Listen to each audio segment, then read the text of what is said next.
penduduk itu setiap hari ada dan setiap hari membutuhkan sabun mandi gitu. Maka terlintas sabun mandi itu yang ada apa aja sih? Ini ada sabun kecantikan, sabun kesehatan gitu ya. Dan semuanya ini untuk misalnya untuk supaya badannya bersih. Kemudian timbul pemikiran atau ide, oh sabun itu ternyata belum ada yang ini ya.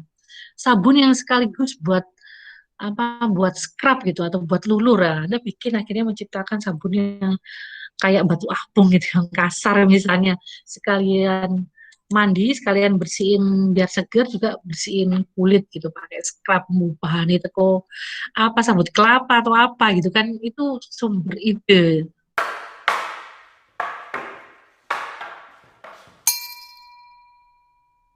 Nah ini juga kebun cair bentuk-bentuk lain.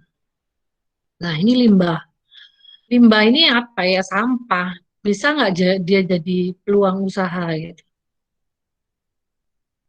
Sangat bisa gitu ya. Kalau misalnya kita melihat setiap hari di pasar itu banyak sampah-sampah organik, sayur kayak gini ya. Ini apa ya, bisa dibuat apa gitu. Dan ini em, apa ya, akrab dengan kehidupan kita gitu. Kalau kita pergi ke pasar tradisional, mesti tumpukan sayur-sayuran itu banyak gitu. Terus apa ya idenya? Orang cuma lihat, man yo dibuang-buang gitu aja gitu. Atau kadang ada orang yang memungut memungut yang masih bagus-bagus untuk dimasak itu ya bagian dari kreativitas ya. Tapi untuk timbul ide bisnis itu banyak yang lihat ini sebenarnya bisa dipakai untuk ini loh, tapi nggak ada yang mewujudkan.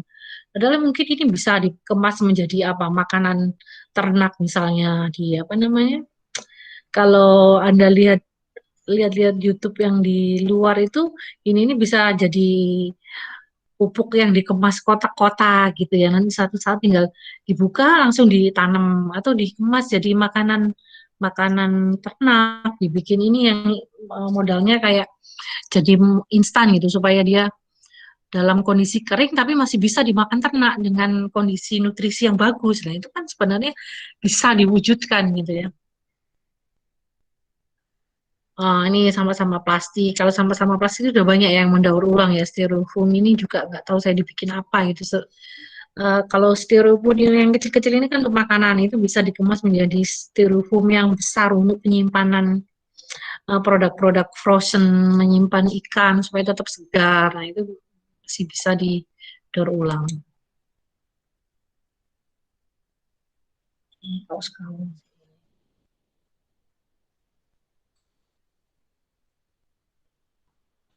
Ini kan banyak kaleng-kaleng yang nggak kepake gitu, kaleng permen, kaleng susu itu bisa dihias seperti ini, gitu.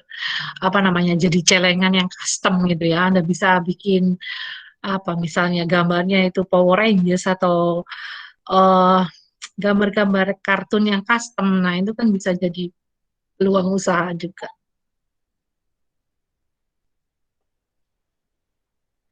Sampai di sini ada yang ditanyakan?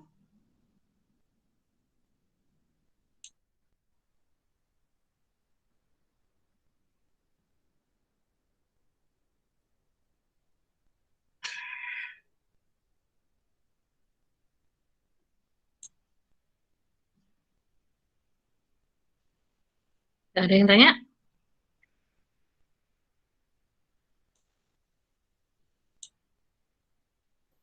Bu, saya mau nanya Bu, tapi out Ya, of topic sih Bu, ya nggak apa-apa. boleh. Nggak apa-apa sampai nggak mau. Eh, Kalau pengen memulai usaha tuh Bu, kan kita bisa aja terbatasi oleh dana ya Bu ya, Hmm, atau budget. Nah, kalau hmm. menurut Ibu sendiri, kalau misalkan pengen buka usaha itu lebih baik kita jadi reseller dulu untuk kumpulin uang atau mungkin minjem ke bank atau gimana ya Bu? Untuk usaha yang besar Bu, dalam skala besar maksud saya. Oke, Masih. hmm, untuk memulai usaha itu dengan catatan Anda sudah tahu segala macam resikonya ya. Ini hanya tentang permodalan ya. Kalau permodalan itu Anda nggak harus pakai modal sendiri. Kalau misalnya Anda nggak punya uang itu Anda bisa menggunakan modal orang lain gitu.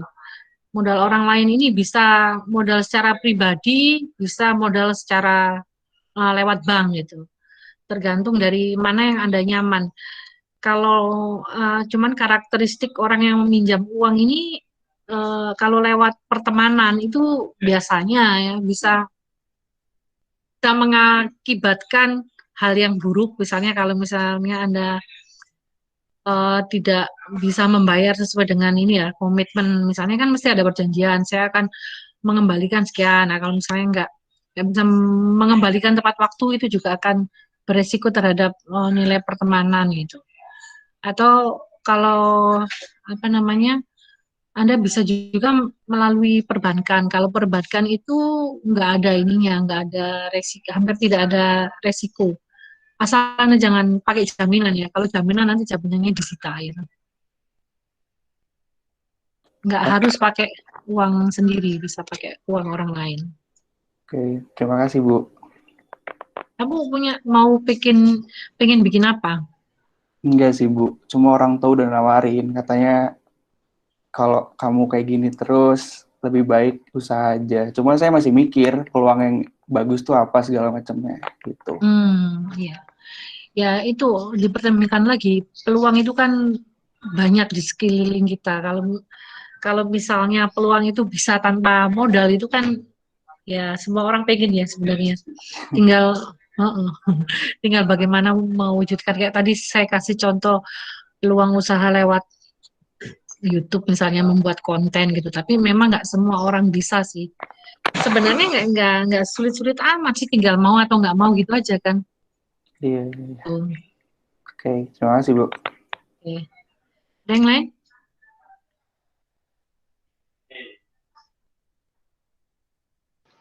Bu, saya mau tanya, Bu. Iya. Ya, eh, kalau kalau dalam usaha kan pasti nggak selalu kita dapat profit ya, Bu ya. Iya. Eh, saya mau tanya ini, Bu, bagaimana kita memanage ini, Bu, dana darurat? Misalnya kita harus menyisakan berapa persen dari profit kita, dari dana kita buat usaha, yang nanti itu eh, dialokasikan ke dana darurat itu, Bu. Berapa persen, Bu, sebaiknya, Bu, kalau untuk dana darurat? Dana darurat itu kalau masing-masing orang ini ya menetapkannya tergantung dari ini sih, tergantung dari skala bisnisnya. Kalau misalnya skala bisnisnya itu membutuhkan banyak banyak uang untuk standby, standing loan-nya itu biasanya 100%. 100% dari modal berputar itu untuk apa namanya untuk safety kalau misalnya ada apa-apa itu bisa digunakan gitu. Yang aman ya. Tapi kalau misalnya nggak punya modal sebesar itu ya standing loan-nya bisa 50%, bisa 30%. Berarti baiknya kalau misal kita sudah punya modal yang cukup banyak 100 ya, Bu. Tapi kalau masih belum cukup ya 50% dari itu kita ambil untuk dana darurat gitu. Ya, untuk standing loan-nya. Tapi itu juga nggak jadi patokan ya. Yang penting Anda action dulu deh. Action untuk memulai itu. Nanti untuk standing loan itu Anda bisa bisa apa namanya bekerja sama dengan orang lain. Seperti tadi pertanyaan teman Anda yang pertama, kita bisa menggunakan dana orang lain gitu. Tapi kalau mau aman semua ya modal sendiri itu modal berputarnya 100%, standing loan-nya 100%. Ya, baik, Bu. Terima kasih, Bu. Semakin banyak standing loan-nya 200%, 300% itu semakin aman. Asal jangan keamanan aja. Biasanya kalau stok uangku masih banyak gitu, jadi nggak waspada dalam melakukan bisnis itu. Kadang ngawur investasi yang duitku seperti pertemuan kita kemarin ya, uangku masih banyak nih. Kalau diam aja di bank nggak menghasilkan uang, akhirnya ada investasi sana sini tanpa ada apa namanya ada pengetahuan yang memadai, akhirnya malah nggak fokus ke bisnis awalnya. Yang lain?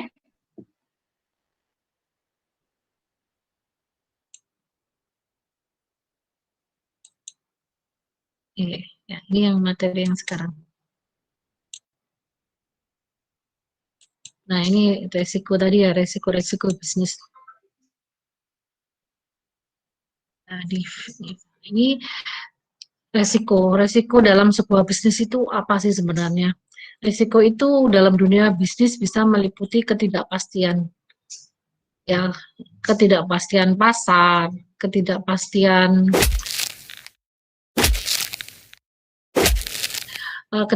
pasar itu dalam artian pasarnya nggak bisa ditebak.